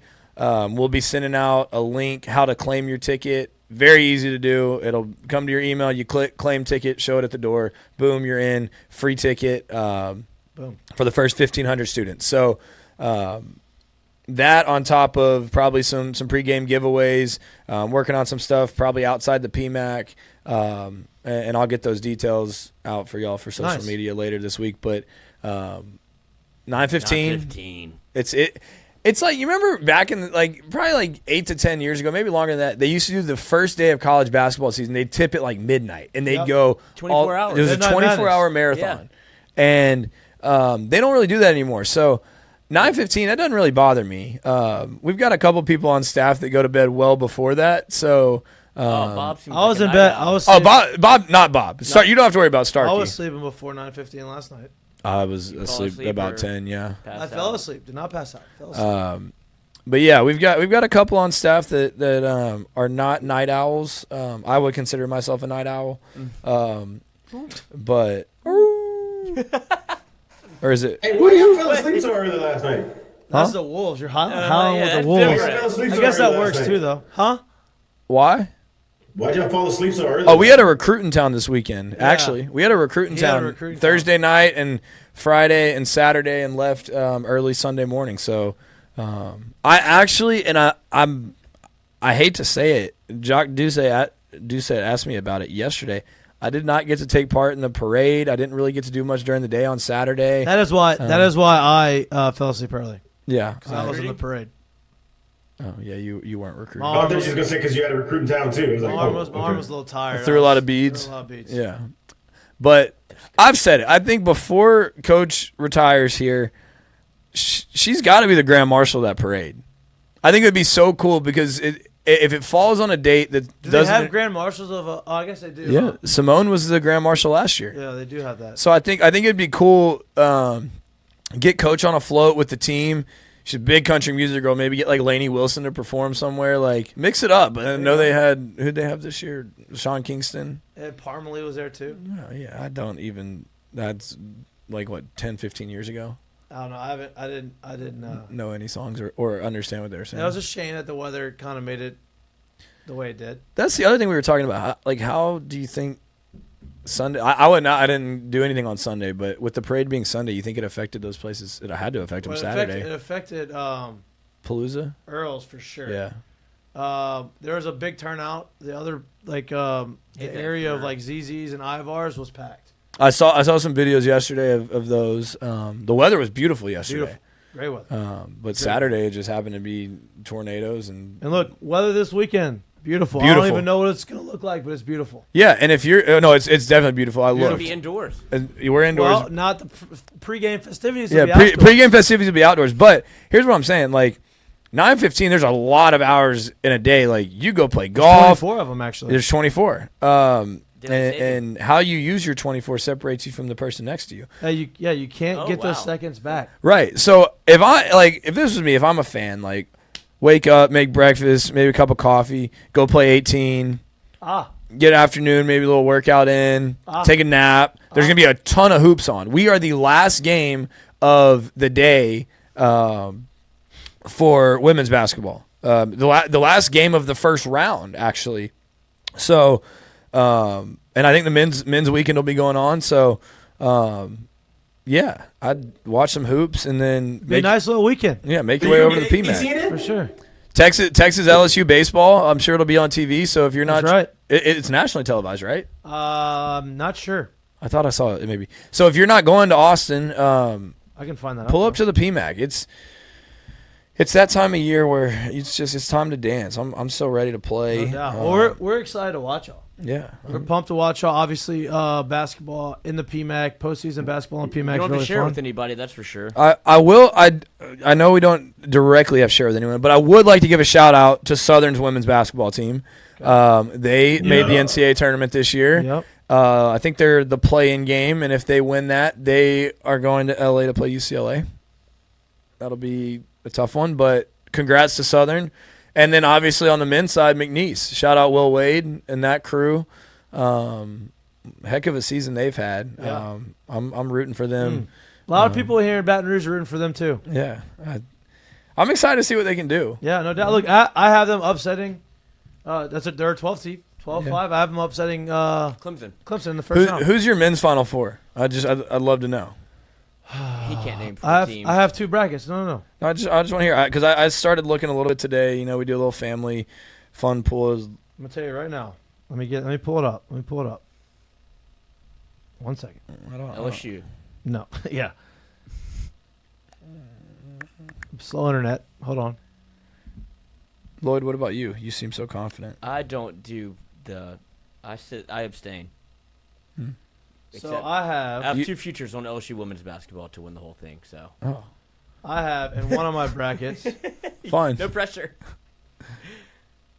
In one of my brackets, Duke is I good. have North Carolina should be in the tournament. I don't understand how that happened. I have Texas will be in Auburn. the tournament. I have Auburn and St. John's in one Ooh, bracket. I like that. Patino. And then I have Houston and Alabama. And in this bracket, I have Auburn playing Houston in the finals and Houston winning. Okay. Okay. I like that. And then in my second bracket, I like Auburn. Okay. I do too. I like Auburn a lot. So I have Auburn. Especially after not winning the SEC. And this one I tournament. I didn't really love this. I went Auburn, Florida in the Final Four, 2-1 seeds. Love Florida. And then I got Duke playing Tennessee. I have Auburn and Duke in the finals with Auburn winning. So you have Auburn winning in both? No, I have Houston winning. Oh, Houston. I have okay. Auburn in the finals in both. Okay. Houston winning one and Auburn winning the other. Interesting. Yeah, I was kind of looking, and I've watched a little bit of men's you didn't basketball. hate it? I didn't hate it. I'm interested to see, and I'll say this from a men's standpoint and the women's bracket this year, because our top Also, 8, to answer your question, LSU plays Texas, SEC Network on Friday, and then SEC Network plus Saturday and Sunday. Oh my God, I hate that. What time's the game Saturday? 6. Oh, perfect. Watch that. There you go. Drink a beer or 2. Or 3. if you're in Austin, go to the game and then go to a bar. Yeah, there's a lot There's of a those lot in of bars Austin. over there. Yeah. From what I've been told, I've never been there. It's a fun place. I've heard. I was kind of scrolling through and looking at the men's bracket, and I've seen stuff on Twitter, but I haven't really paid much attention. Louisville was 18-2 in their conference and is an 8 seed. That first 2 rounds is in Lexington, so Louisville's really good. It would not shock me if they get past Creighton in the first round, and then they play Auburn. Basically a home game for Louisville. I don't want to bust your bracket or anything. I thought about it. But I didn't. So that's one. UC San Diego's another team. Michigan, so I could see a 12-5 upset there. I like the SEC though, and that's what I was saying. Our top 8 in the SEC on the women's side, very, very good. We have 14 teams on the men's side. So I think I'm really interested to see, because this happens a lot. The committees are never right, whatever, blah, blah, blah. I'm interested to see what happens with these SEC teams. There was one region, I think. Let me pull it up. I've got it right here. I think if Ole Miss wins their first round game and someone else wins their second, there would be an all SEC bracket, like second round. like a quadrant. Ole Miss. No, never mind. It would be. No, I was wrong. It would be A&M. It would be the Sweet 16. It'd be you'd have 2 SEC teams playing in the Sweet 16. So, what happened to Ken Palm? I don't really know. I don't know why they don't use that. And it's the same with our net rankings. I'm not really sure. What happened? Ken Palm made somebody mad or something. And I don't know how they keep hiring Joe Lenardi as the bracketologist, because he doesn't get it right. I will say this, and before You we know go what to ruined all of this? Is that goddamn guy that wears the khakis for the election coverage. No. I'll say this: nobody no conference commissioner should sit on the board, or athletic director. Like nobody that has any North Carolina. Yeah, right. Nobody And they that get has in. Any rooting interest of a college should be on a board on the selection committee. They just shouldn't. The only problem with that, and I know you got to take bias into effect with those people, but the only problem with that is you've got some non-ball knowers on the committee if they're not affiliated with an athletic program. Yeah. So it's like, where do you find that line? And you don't want it to all be AI to pick your bracket. I will say this, though, and I've got to give a lot of credit to him. Charlie Cream, who does the women's bracket, was 64 for 64 with his last projection, and his last 4 out were the last 4 out. Wow. That's pretty impressive. Yeah, that's pretty good. And you can talk about, it's women's versus men's, but the parity on the women's side is incredible. I think out of 31 conferences, I think yesterday Holly Rose said 12 conference champions of the regular season did not win their conference tournament championship. So that's kind of crazy. Yep. Shout out to Murray State Racers. They are a common opponent of ours. We're actually beating us at halftime. We beat them this year. They won their conference tournament. Albany, they made it to the conference tournament championship game, won their regular season, but got upset by Vermont, so they're not dancing. But like NC State, they're a 2 seed. We beat them by 17 this year. We got a chance to play them again. I'm not saying that's just a shoe-in win, and we got to get there first. But like you talked about favorability in our bracket, like I like our matchups. Yeah. Well, we like the matchups. I like the fact that I'll get hopefully 2 home games here. Yeah. Let us know whenever y'all have the details for the pregame party. We always appreciate you coming on the show. Yeah, we always I enjoy appreciate you giving us the insight of behind-the-scenes stuff. Yeah. And hopefully we have you on a lot more. Make it big. Yeah, I'm hoping so. Monday's going to be a tough one because we'll be playing Monday. Hopefully we're at 6 o'clock game and y'all just have it on the TV. Yeah. Right. And I can show off my. I'll give you like a hand signal. Yeah. When we make a 3 and a big extra loud. You got the outfits playing? Yeah, I actually do. I think we're going all. No, don't tell us yet. Oh. It should be a surprise. It'll be a surprise. Yeah, you should surprise the people. Yeah, I'm gonna give the people what they want. Yeah. I'll give the people what they want. What you wear? Bro, it's a surprise. Man. You can hang out with us when we do the segments, or you can just bounce. We're not gonna be much longer. Oh, I'll stay. Okay. Might as well. Lloyd. Mistake of the day. Brought to you by Lloyd. You got one? Or you came unprepared? I have one, but the video wouldn't load. It was the Dallas Mavericks have an AI video that's absolutely horrendous. Oh, it's terrible. Yeah. Have you It's seen brutal. I saw a part. It was hard for me to finish watching it. Okay, this is actually a better one because we have Joey Schwartz here. And I want you to get your opinion on this fucking guy that plays basketball in New York. Like, he doesn't play basketball. No. He tries to bully everybody and does the street ball shit. And I was actually going to make that my curtain call. Him? Brian Scalabrine? Yes. I was going to do the opposite. The White Mamba. Because he puts him in a corner. Who? Scalabrine puts him in a coffin. That's why he was my curtain call. But I was going to say, this is the first time I've seen him. Like, I've seen him 2 times now. And both times, like, why the fuck does he think he's good at basketball? Because what he's doing, he has so many people watching him. George the Messiah.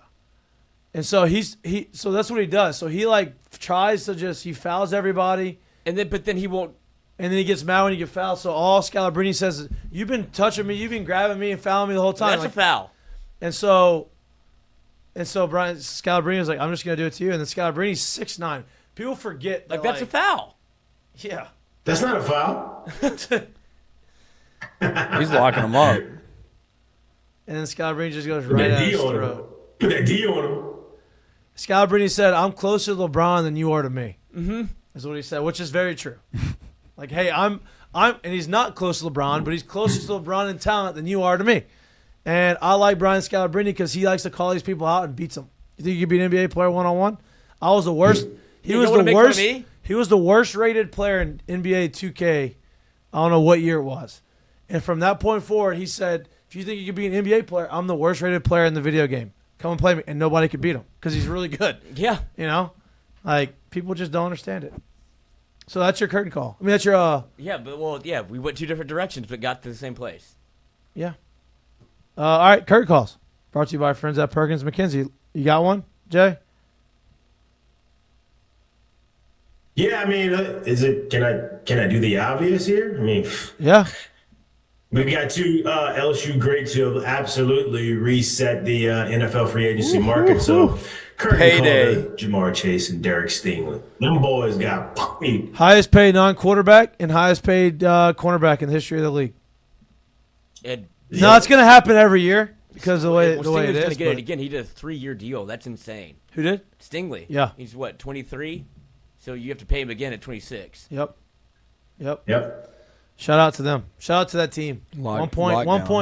$1.17 billion in contracts, that 2019 team. I like that LSU fans want to claim Stingley again after he wasn't any good. Yeah. Like, oh, he didn't play for us, but now he gets 3 years, $90 million, like LSU, NFLSU. It's like, no, y'all. He did play for us until last year. Derek Stingley? For LSU? Yeah. He played his freshman year. And His then got sophomore hurt. Year. Oh, so you're one of those. No, I said he did play for us. Yeah. That's People what I'm act saying. like, oh, he never. I know that, but I'm Yeah. just saying, he did play. I'm not one of those Okay, at good. all. Like One of the more skilled players ever. one of the best players ever to come out of LSU. Mm-hmm. I have he sat out. Good for him. It worked out. It happens. Jamar Chase did the same thing. Nobody wanted to Nobody get gets mad mad at at him. him. Also Nobody got wants to paid. get mad at him. Yep. You know, else nobody else wants to get mad at. Curtain call too. Bill Belichick turning over a new leaf. Bro, this is unbelievable. If you're in North Carolina, are you nervous? That's your head coach. No. Unbelievable. Never thought I'd see it. I don't want to get into this conversation. 'Cause Why? She can't enjoy it, right? I didn't think about it from her perspective. How you know? Yeah. I don't. I'm making assumptions here. It's like Big Daddy. How you know? I'm making assumptions here. I don't know. But I mean, That's crazy. you can imagine. Old, wrinkly skin.